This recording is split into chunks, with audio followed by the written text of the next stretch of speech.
We named ionic and covalent compounds, and the next step is to understand how to write structures of compound, and from the structures how to determine the shape or molecular geometry of the compound. Molecular geometry of the compound.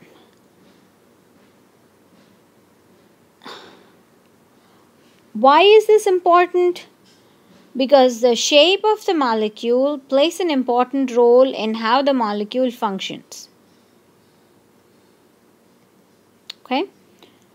So, now before we start drawing structures, we have to understand another property of elements known as electronegativity. What's electronegativity? It is the ability of an atom. Let's say there are two atoms, A and B, bonded to each other. The ability of one atom to attract these shared pair of electrons towards themselves. That's known as electronegativity. So in this case, if A is a more electronegative atom than B, in other words, if electronegativity of A is greater than electronegativity of B, B's bonded electrons will be closer to A and a little farther away from B. Now on periodic table, electronegativity increases from left to right and electronegativity increases from top to bottom on the period. Okay? So, elements in this corner of the periodic table, fluorine, oxygen, chlorine, all these are high electronegativity atoms. Okay? So, in other words, there are two situations.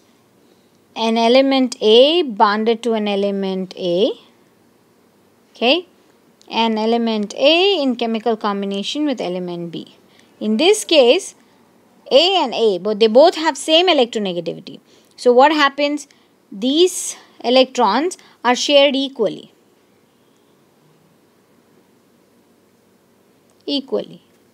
But these electrons are not shared equally based on the electronegativity. They either shift towards A or B. So if electronegativity of A is high, they shift towards A. If it is electronegativity B that is a higher value, then they shift towards B. So electronegativity is a property by virtue of which an atom attracts the shared pair of electrons.